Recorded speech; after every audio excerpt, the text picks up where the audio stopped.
ಗೋಪಿ ಯಾಕೆ ಬರ್ಲಿಲ್ಲ? ನಂಗೆ ಮನ್ಸು ಸರಿ ಇಲ್ಲ. ಯಾಕೆ? ಏನಾಯ್ತು?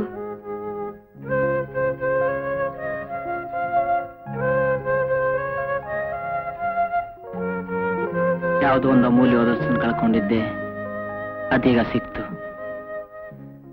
ಆದ್ರೆ ಅದ್ರ ಸುತ್ತ ಮುಳ್ಳಿನ ಬೇಲಿ ಇದೆ ಅಂತ ನನಗೆ ಗೊತ್ತಾಯ್ತು. ಆ ಮುಳ್ಳಿನ ಬೇಲಿ ನಿರ್ಮೂಲ ಮಾಡೋ ಶಕ್ತಿನೂ ನನ್ನಲ್ಲಿಲ್ಲ. ಆ ಅಮೂಲ್ಯವಾದ ವಸ್ತುವನ್ನು ಪಡೆಯೋ ಚೈತನ್ಯನೂ ನನ್ನಲ್ಲಿಲ್ಲ. ನೀನ್ ಏನ್ ಹೇಳ್ತಾ ಇದೀಯಾ ಅಂತ ನನಗ್ ತಿಳಿತಾನೂ ಇಲ್ಲ.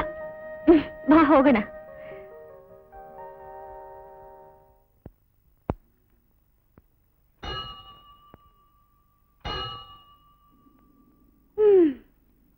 ಬಾ ಕೂತ್ಕೋ.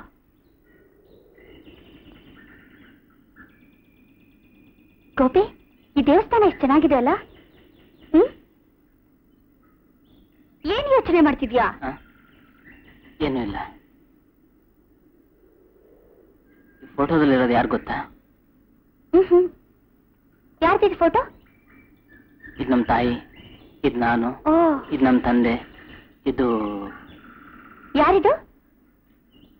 ಯಾರು ಇಲ್ಲ, ಹೋಗ್ಲಿ ಬಿಡಿ. ಗೋಪಿ, ನೀನ್ ಚಿಕ್ಕ ವಯಸ್ಸಿನಲ್ಲಿ ತುಂಬಾ ಚೆನ್ನಾಗಿದೀಯಾ.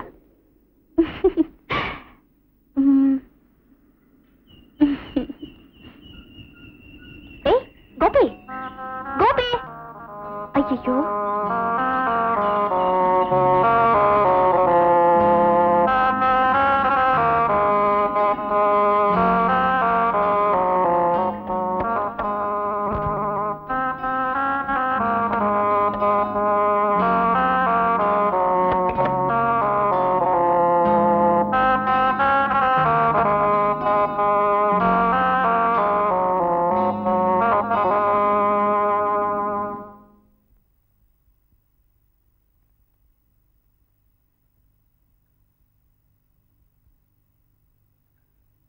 ಭಾಮಂಗ್ ನೀನೇ ನನ್ನ ಹೆಂಡತಿ ಅಂತ ಹೇಳೋದ್ರಲ್ಲಿ ತಪ್ಪೇನು?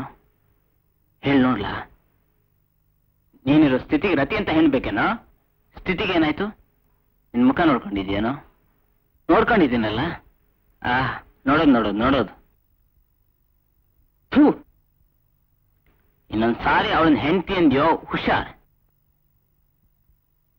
ಇಲ್ಲಪ್ಪ, ಆ ವಿಷಯನೇ ಇತ್ತಲ್ಲ.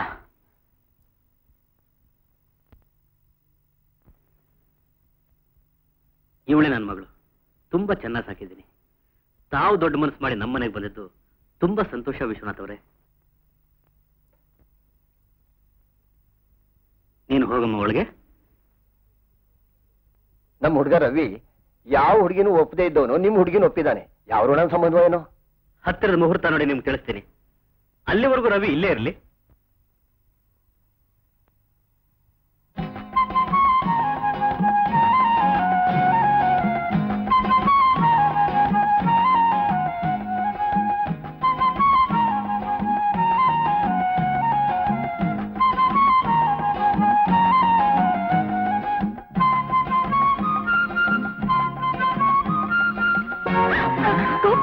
ಏನಿದು?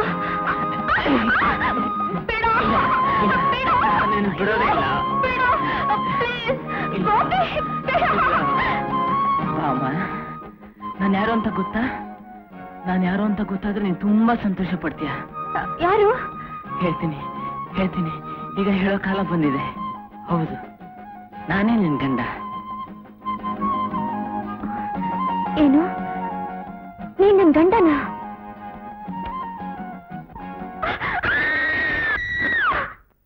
ಅಯ್ಯೋ ಮಾಮ. ಏ ಗೋಪಿ, ಏನಾಯ್ತು ನಿನ್ಗೆ? ಯಾಕೊಂಥರ ಇದೆಯಾ? ಏನಿಲ್ಲ.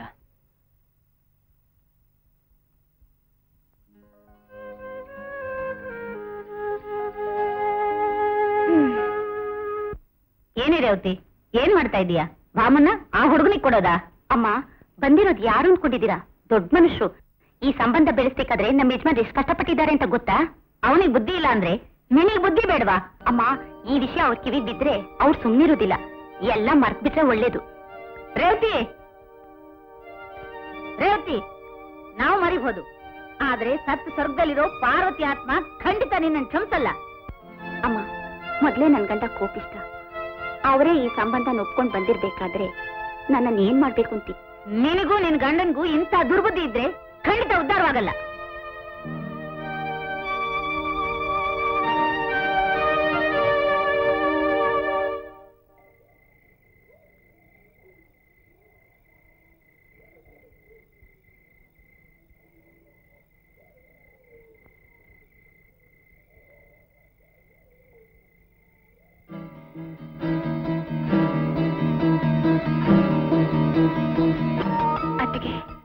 ಅತ್ತಿಗೆ ಆಸ್ತಿ ಅಂತಸ್ತಿಗೆ ಆಸೆ ಪಟ್ಟು ನಮ್ ಸಂಸ್ಕೃತಿ ಮಾತ್ರ ಮರಿಬೇಡ ಅತ್ತಿಗೆ. ಭಾಮ ನನ್ ಸೊಸೆ, ಯಾವತ್ತಿದ್ರೂ ಅವಳು ನನ್ ಸೊಸೆ. ಬೇರೆಯವರ ಮನೆಗೆ ಹೋಗೋದಕ್ಕೆ ನಾನು ಒಪ್ಪೋದಿಲ್ಲ. ಪಾರ್ವತಿ, ರೇವತಿ, ರೇವತಿ, ಯಾಕೆ? ಏನಾಯ್ತು? ಏನು ಅಂದ್ರೆ ನಮ್ ಭಾಮನ್ನ ಆ ಹುಡುಗನಿಗೆ ಕೊಡ್ಲೇಬೇಕಾ? ಯಾಕೆ ರೇವತಿ? ಈಗ ನಮ್ಗೇನ್ ಕಡಿಮೆ ಆಗಿದೆ? ದೇವರ ಕೃಪೆಯಲ್ಲಿ ದೊಡ್ಡಕ್ಕಾಗಿ ಬಾಳ್ತಾ ಇದೀವಿ. ನಮ್ ಭಾಮನ್ನ ಅದಕ್ಕೆ ಮನೆ ಕಳಿಸ್ಬಿಟ್ರೆ? ಚಿನ್ನದಂತ ಮಗಳನ್ನ ಆ ಪರದೇಶಿ ಮನೆ ಕಳಿಸುವಂತೀಯಾ ಅಂತ ಮಾತಾಡ್ಬೇಡಿ. ನಾವು ಒಂದ್ ಕಾಲದಲ್ಲಿ ಅವ್ರ ಆಶ್ರಯ ಬೇಡದವ್ರು ಅನ್ನೋದನ್ನ ಮರಿಬೇಡಿ. ಆಶ್ರಯ ಬೇಡದೆ ನಿಜ. ಅದಕ್ಕೋಸ್ಕರ ಅವ್ರಿಗೇನ್ ಬೇಕಾದ್ರೂ ಸಹಾಯ ಮಾಡೋಣ. ಬೇಕು ಅಂದ್ರೆ 10 ಎಕರೆ ಜಮೀನ್ ಕೊಡೋಣ. ಇರೋಕ್ ಮನೆ ಕೊಟ್ಟು ಸಾಯೋವರೆಗೂ ಊಟ ಹಾಕೋಕ್ಕೂ ಸಿದ್ಧ. ಆದ್ರೆ ಈ ಸಂಬಂಧ ಮಾತ್ರ ಬೇಡ ರೇವತಿ. ನೋಡಿ, ನಾನ್ ಕಣ್ಮುಚ್ಚಿದೆ ಅಂದ್ರೆ ಸಾಕು, ಅದಕ್ಕೆ ನನ್ನನ್ನ ಕಾಡಿ ಬೇಡ್ತಾಳೆ. ನನ್ ಸೊಸೆ ನನ್ನ ಮನೆಗೆ ಕಳಿಸ್ಕೊಡು ಅಂತಾಳೆ. ನಂಗೆ ಯಾಕೋ ಚಿಂತೆ ಹತ್ಬಿಟ್ಟಿದೆ. ನಾವೇನೋ ದೊಡ್ಡ ತಪ್ಪು ಮಾಡ್ತಿದ್ದೀವೇನೋ ಅನ್ಸುತ್ತೆ. ತಪ್ಪೇನು ಮಾಡ್ಲಿಲ್ಲ. ಇದು ರಾಜಕೀಯ. ಹಣ ಇದ್ರೇನೆ ಮನುಷ್ಯನಿಗೆ ಬೆಲೆ. MP ಮಗನ ನನ್ನ ಮಗಳನ್ನ ಕೊಟ್ಟು ಮದುವೆ ಮಾಡಿ ಸಂಬಂಧ ಬೆಳೆಸಿದ್ರೆ ಡೆಲ್ಲಿವರೆಗೂ ಕನೆಕ್ಷನ್ ಇರುತ್ತೆ. ನೀನ್ ಯಾವುದನ್ನು ತಲೆ ಹಚ್ಕೋಬೇಡ, ಸುಮ್ಮನೆ ಮಲಕ್ಕೋ.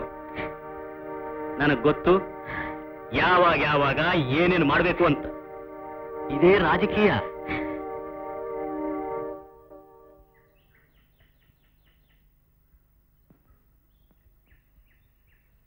ನೋಡಮ್ಮ, ರವಿ ನಮ್ ತೋಟ ಎಲ್ಲ ನೋಡ್ಬೇಕಂತೆ. ಹೋಗಿ ತೋರ್ಸ್ಕೊಂಬಮ್ಮ. ಸರಿ ಡ್ಯಾಡಿ. ಹೋಗಿ ಬನ್ನಿ ರವಿ. ಆಗ್ಲಿ ಮಾವ. Bye daddy. ಬಾಯ್. ಕೂತ್ಕೊಳ್ಳಿ.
ಗೊತ್ತಾಗಿದ್ರೆ ಖಂಡಿತ ನಾನು ನಿಮ್ ಜೊತೆ ಬರ್ತಾ ಇರ್ಲಿಲ್ಲ.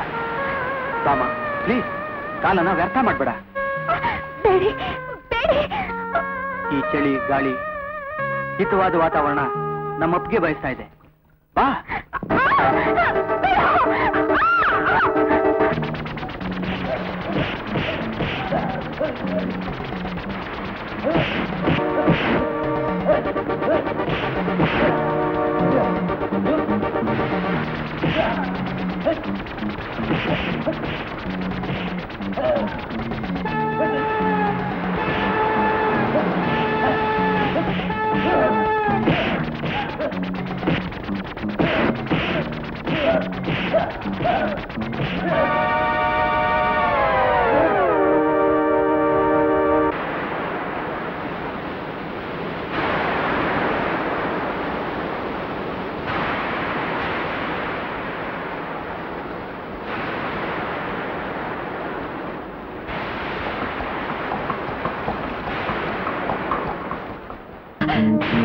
ಅಮ್ಮ ಸುಳ್ಳು ಹೇಳ್ತಿದ್ದಾನಮ್ಮ. ನನ್ನನ್ನ ಆ ರವಿ ನನ್ಗೆಲ್ಲ ಗೊತ್ತಿದೆ ಕಣಿ. ಗೊತ್ತಿದ್ದು ಸುಮ್ಮನೆ ಇದೆಯೇನಮ್ಮ? For more updates, like, comment, subscribe to our channel.